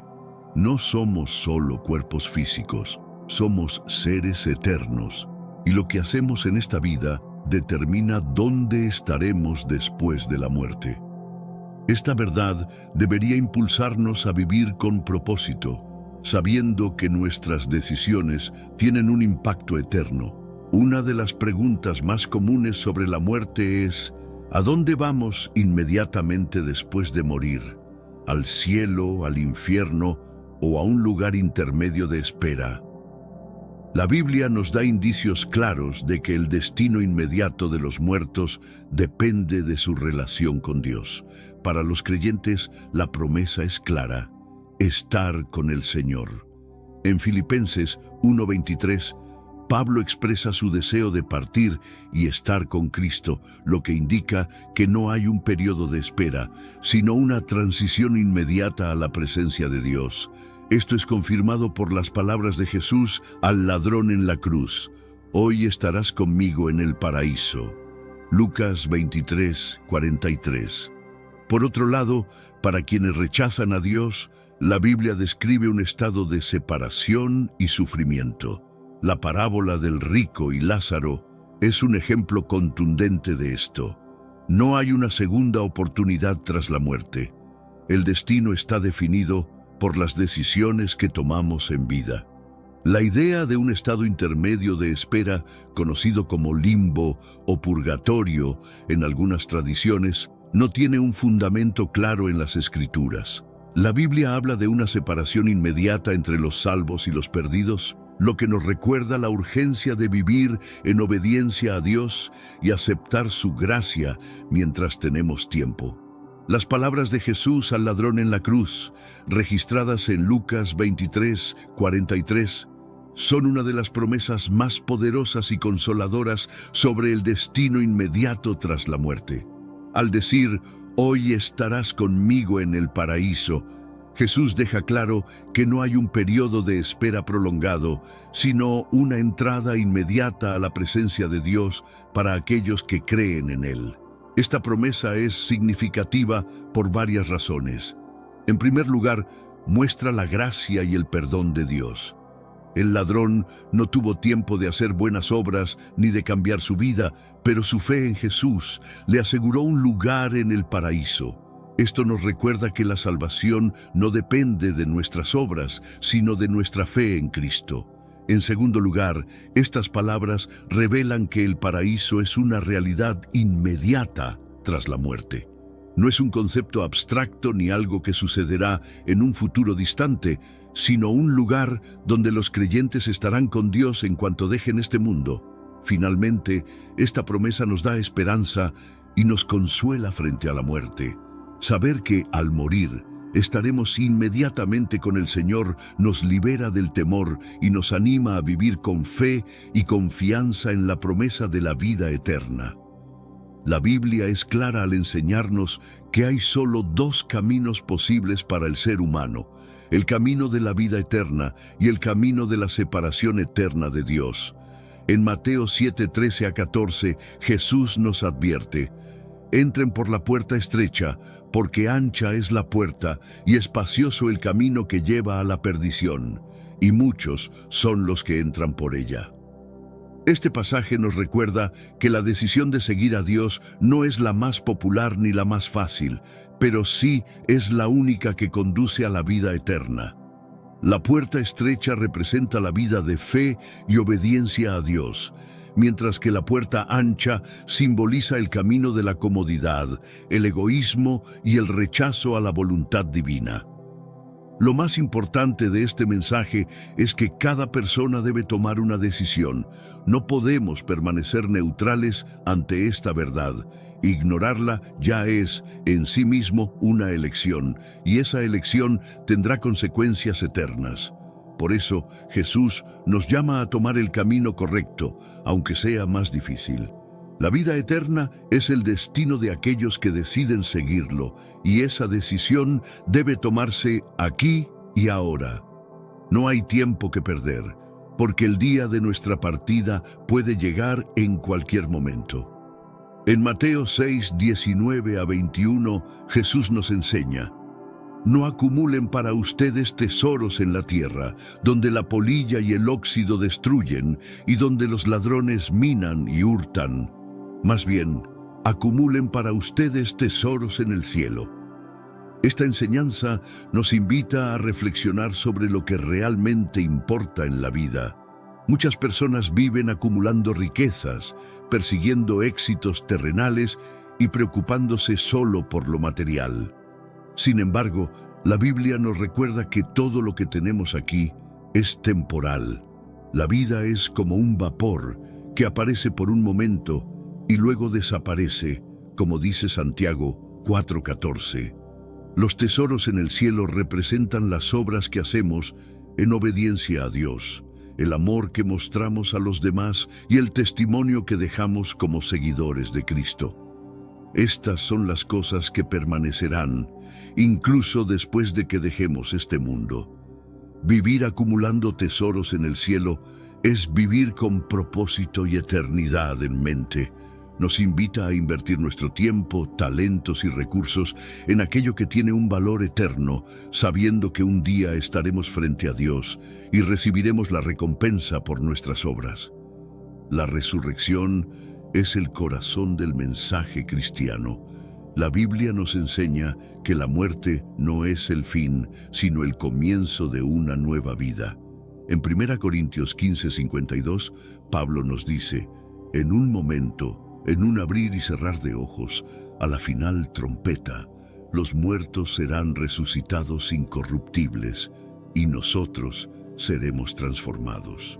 Esta promesa de resurrección no es solo un consuelo, sino una certeza que nos llena de esperanza. Así como Cristo resucitó de entre los muertos, los que creen en Él también resucitarán para vida eterna. Este es el gran triunfo sobre la muerte que nos ofrece el Evangelio. La resurrección gloriosa significa que recibiremos cuerpos incorruptibles, libres de dolor, enfermedad y sufrimiento. Será el inicio de una eternidad perfecta en la presencia de Dios, donde ya no habrá más llanto ni tristeza, como lo describe Apocalipsis 21:4. Esta promesa debería motivarnos a vivir con fe y esperanza, sabiendo que lo que nos espera tras la muerte es infinitamente mejor que cualquier cosa que podamos experimentar aquí. La resurrección es la garantía de que la vida eterna es real y de que Dios cumplirá su plan perfecto para nosotros. La Biblia nos habla de un día futuro y glorioso, cuando Jesús volverá a la tierra para reunir a su pueblo y establecer su reino eterno. En 1 Tesalonicenses 4:16-17, Pablo describe este evento de manera impactante, porque el Señor mismo descenderá del cielo con un grito de mando, con voz de arcángel y con trompeta de Dios, y los muertos en Cristo resucitarán primero. Este día marcará el fin de la historia tal como la conocemos y el inicio de una nueva era. Los que han muerto en Cristo resucitarán para vida eterna, y los que estén vivos en ese momento serán transformados para encontrarse con el Señor en el aire. Será un momento de gloria y victoria, donde la muerte será derrotada para siempre. Este gran día de la resurrección también será un día de juicio para los que han rechazado a Dios. Aquellos que no han puesto su fe en Cristo enfrentarán el juicio y la separación eterna. Por eso, la Biblia nos llama a estar preparados, vigilantes y firmes en la fe, esperando con esperanza y expectativa el regreso de nuestro Señor. Vivir con la expectativa del regreso de Cristo nos motiva a mantenernos fieles y a perseverar en medio de las dificultades. Sabemos que lo mejor está por venir y que nuestra esperanza no está en este mundo, sino en la promesa de la vida eterna con Dios. Después de todo lo que hemos explorado, la gran pregunta que queda es: ¿cómo vamos a vivir a partir de ahora? La Biblia nos llama a vivir con propósito, conscientes de que cada decisión y acción tiene un impacto eterno. No podemos darnos el lujo de vivir como si esta vida fuera todo lo que existe, porque sabemos que hay una eternidad que nos espera. Jesús, en Mateo 25:21, nos da un poderoso mensaje de esperanza. Bien hecho, buen siervo y fiel. Fuiste fiel en lo poco, te pondré sobre lo mucho. Ven y participa en la alegría de tu Señor. Estas palabras son la meta de todo creyente, vivir de tal manera que al final de nuestra vida podamos escuchar este reconocimiento de parte de Dios. Vivir con propósito significa amar a Dios y al prójimo, predicar el Evangelio y ser luz en un mundo que necesita desesperadamente esperanza. Es invertir nuestro tiempo y recursos en aquello que tiene un valor eterno, sabiendo que lo que hacemos aquí tiene repercusiones en la eternidad. Este es el llamado final. Vivir no solo para el presente, sino para la eternidad. Aceptar a Cristo, caminar en obediencia y esperar con gozo el día en que estaremos cara a cara con nuestro Creador, disfrutando de una comunión perfecta con Él para siempre. Al explorar la Biblia, uno puede toparse con dos representaciones bastante contrastantes de Dios. Por una parte, existe la imagen de un ser compasivo y misericordioso, quien perdona los pecados, ama a sus criaturas y ofrece esperanza de salvación eterna. En contraste, también se presenta una faceta más severa, caracterizada por mandatos de guerra, devastaciones y castigos severos. Este contraste puede hacerte sentir como si estuvieras descubriendo a dos entidades completamente distintas. ¿Podría ser que estás ante la presencia de una dualidad divina? Esta concepción de un Dios con dos naturalezas es un tópico profundamente debatido y polémico a lo largo de la historia religiosa. Tradicionalmente se ha enseñado que el Dios del Antiguo Testamento, conocido como Yahvé, es el mismo Dios del amor manifestado por Jesucristo en el Nuevo Testamento. Surge la interrogante, ¿y si esta no fuese la realidad completa? ¿Y si el Dios adorado en la antigua Israel no representaba una entidad de bien absoluto, sino que era la fusión de dos seres distintos a lo largo del tiempo? Examinemos más de cerca a Yahvé, un nombre omnipresente en el Antiguo Testamento. Este es el Dios que destruyó naciones, envió plagas, dictó ejecuciones y redujo ciudades a cenizas. Este no es el amable y paternal Dios que solemos escuchar en los sermones dominicales. Yahvé se presentaba como un ser temible, destinado a ser adorado más por miedo que por amor. Desobedecer a Yahvé implicaba enfrentarse a la ruina total. La divergencia se hace aún más evidente al considerar la descripción de Dios en el Nuevo Testamento. Jesús enseña acerca de un Dios de amor y perdón, una narrativa diametralmente opuesta a la de Yahvé. Algunas corrientes antiguas del cristianismo, como el gnosticismo, también reconocieron estas discrepancias. Los gnósticos consideraban a Yahvé no como el verdadero Dios, sino como un ser inferior, un impostor que pretendía ocupar el lugar del verdadero soberano divino. En su visión, Yahvé era un Dios falaz que mantenía a la humanidad sumida en la ignorancia y el temor. Según los textos gnósticos, como el Evangelio de Tomás y el libro secreto de Juan, Yahvé es descrito como el demiurgo, un ser inferior cuya creación del mundo material buscaba aprisionar las almas en lo físico. Los gnósticos creían que el verdadero Dios estaba más allá del alcance de Yahvé, oculto e inescrutable, y que la verdadera misión de la humanidad era liberarse del yugo de Yahvé para alcanzar un conocimiento superior. Pero, ¿por qué esta interpretación no es ampliamente conocida? A lo largo de los siglos, la Iglesia optó por amalgamar estas dos figuras divinas en una sola, combinando al severo Dios del juicio y la destrucción con el benevolente Dios del Nuevo Testamento. Esta fusión y reinterpretación de las imágenes de Dios reflejan cómo las doctrinas y enseñanzas religiosas han evolucionado, influenciadas tanto por motivaciones espirituales como por necesidades sociopolíticas a lo largo de la historia. Para mantener su influencia y control sobre las convicciones del pueblo, durante siglos, aquellos que cuestionaban este relato eran etiquetados como herejes y silenciados. Así que, cuando consideras descripciones de Yahvé como benévolo y misericordioso, es válido preguntarte cómo el mismo Dios que promueve el amor también puede ordenar el exterminio. Es posible que nos hayan transmitido una versión simplificada de la historia, mientras que la verdad sobre la naturaleza de Dios se ha mantenido intencionalmente velada.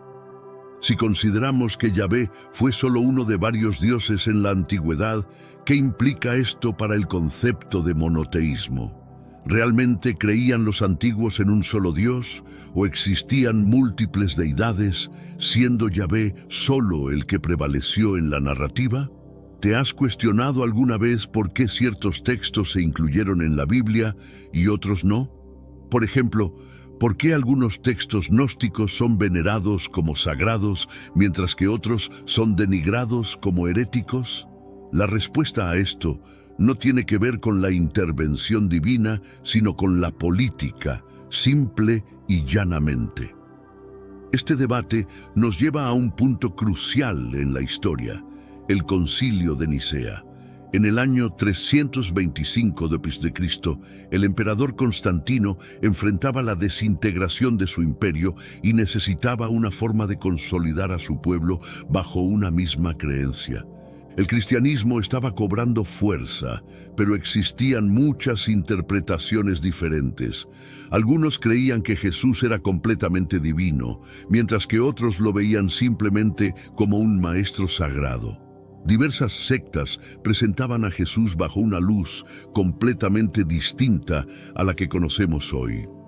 Constantino vio una oportunidad para estandarizar la fe cristiana y con ello unificar su imperio.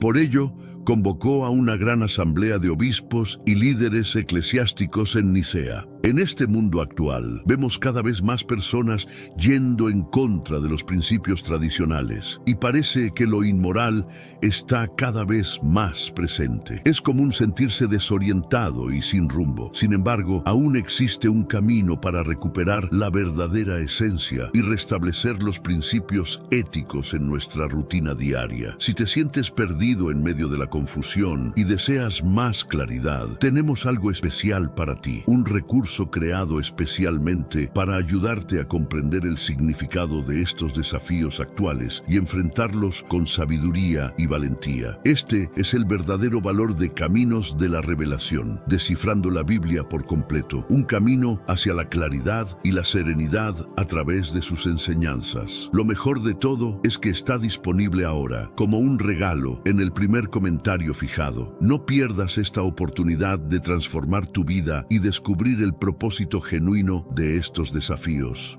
Ahora volvamos al tema principal del vídeo. Pero este encuentro no era una cumbre espiritual, era una maniobra política. A Constantino no le preocupaba la teología, su interés era el poder. El Concilio de Nicea no buscaba descubrir la verdadera palabra de Dios. Se trataba de establecer un relato que beneficiara los intereses del Imperio Romano. Vamos a explorar lo que realmente ocurrió tras las puertas cerradas de aquel concilio. Los obispos más influyentes se reunieron con una misión específica: decidir qué textos incluir y cuáles excluir. De hecho, existían muchos más textos y escrituras sobre Jesús que los que encontramos en el Nuevo Testamento hoy. ¿Has oído hablar del Evangelio de Tomás? Es un texto fascinante que presenta a Jesús más como un maestro místico, instando a la gente a buscar el conocimiento y la iluminación por sí mismos. Pero, ¿adivina qué? No fue incluido. Tampoco lo fue el Evangelio de María Magdalena, que la presenta como uno de los discípulos más cercanos y significativos de Jesús. ¿Por qué fueron excluidos?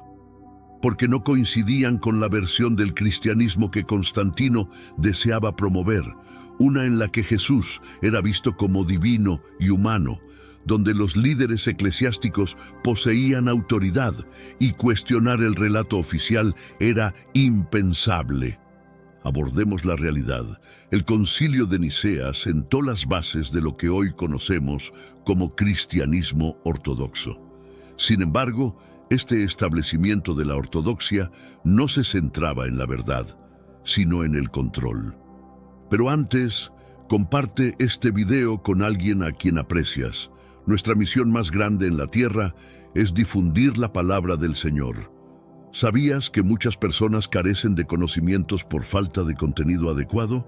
Envíalo a ese grupo de WhatsApp o públicalo en Facebook. Estoy seguro de que no te arrepentirás.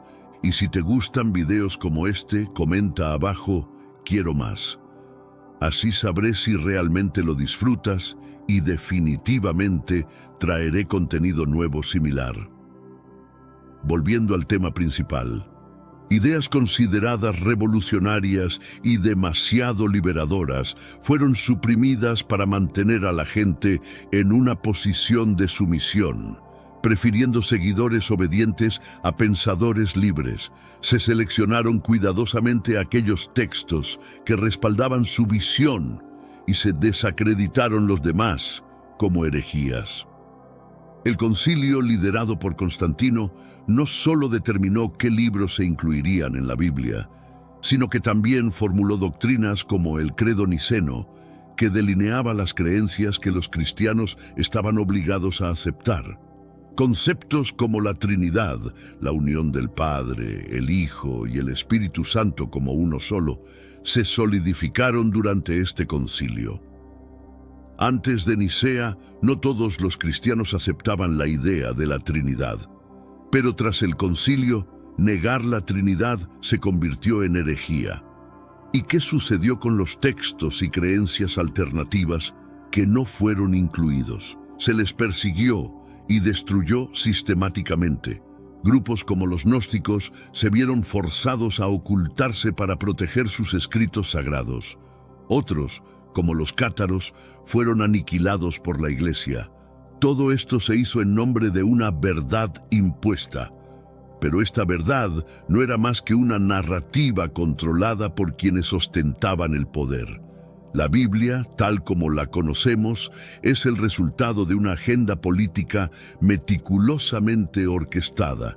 Fue conformada, moldeada y editada para ajustarse a una narrativa específica que beneficiaba a los poderosos. Durante 2000 años, esta versión ha sido promulgada como la única verdad. Pero, ¿y si la verdadera historia de Jesús, la verdadera naturaleza de Dios, se encuentra en esos textos que fueron rechazados, ocultados o destruidos? Aquí es donde la historia se vuelve aún más fascinante. Algunos de estos textos perdidos han empezado a resurgir. En la década de 1940 se descubrió en Egipto una colección de escritos antiguos llamada Biblioteca de Nag Hammadi. Entre estos estaban numerosos textos gnósticos que habían estado escondidos durante siglos, incluidos el Evangelio de Tomás y el Evangelio de Felipe. Estos documentos presentan una visión radicalmente diferente de Jesús, Dios y la esencia de nuestra existencia, una visión que fue deliberadamente suprimida por el Concilio de Nicea. Así que cuando alguien afirma que la Biblia es la palabra infalible de Dios, cabe preguntarse, ¿a cuál versión de la palabra de Dios se refieren? ¿A la que Constantino y sus obispos seleccionaron cuidadosamente para respaldar su agenda? ¿O a la verdad completa y sin censura que ha permanecido inaccesible durante más de 2 milenios? Imagina todo lo que sabes sobre el creador del universo, el Dios de la Biblia, ¿verdad? ¿Y si te dijera que ciertos grupos antiguos no creían que este Dios era el creador supremo? ¿Y si pensaban que este Dios era en realidad un ser corrupto, incluso malvado, que atrapaba a la humanidad en una realidad distorsionada? Suena increíble, ¿verdad? Pero eso es precisamente lo que creían los gnósticos. Entonces, ¿quiénes eran estos gnósticos? Eran un grupo de cristianos tempranos que tenían una perspectiva completamente diferente sobre el Dios de la Biblia. Mientras que la cristiandad enseñaba que Yahvé, el Dios del Antiguo Testamento, era el único creador verdadero, los gnósticos decían, espera, no tan rápido. No consideraban a Yahvé como el Dios supremo. En lugar de ser un Dios benévolo, Yahweh era considerado por los gnósticos como un demiurgo, una entidad inferior y malévola que había creado el mundo material, aprisionando a la humanidad en él. Para los gnósticos, el verdadero Dios supremo, la auténtica fuente de todo bien y luz, estaba mucho más allá del alcance de Yahweh. Este Dios verdadero permanecía oculto, incomprensible y distante del mundo físico en el que residimos. Los gnósticos enseñaban que el mundo material, con todo su sufrimiento, dolor y corrupción, había sido engendrado por el demiurgo y que nunca debió haber sido creado. De hecho, consideraban al demiurgo como un carcelero y al mundo material como una prisión para nuestras almas. Reflexiona sobre esto un momento. El Dios que muchas personas veneran no es el Dios definitivo. Según la Gnosis, el mundo en que vivimos no es más que una realidad falsa, una prisión diseñada por un ser corrupto. Lo peor es que el demiurgo ha engañado a la humanidad para que lo adore como si fuera el verdadero Dios, ocultando la existencia de la verdadera fuente divina. ¿Cómo llegó a ser esto? ¿Cómo se transformó el demiurgo en esta entidad? Los gnósticos narraban una historia intrigante al respecto. Según ellos, el demiurgo emergió de una entidad llamada Sofía, quien simboliza la sabiduría divina. Sofía deseaba crear algo por sí misma, sin el permiso del verdadero Dios, y en su intento engendró accidentalmente a este ser maligno, el demiurgo. Sofía, embarazada y temerosa de su creación, expulsó al demiurgo al mundo material, donde éste comenzó a creerse el único Dios existente. Totalmente ajeno a su condición inferior, el demiurgo se autoproclamó rey del universo y ordenó la creación de la humanidad. Los gnósticos interpretaron esta historia como una metáfora de la condición humana. Creían que nuestras almas provenían del verdadero Dios, pero habíamos sido atrapados en este mundo material forjado por el demiurgo.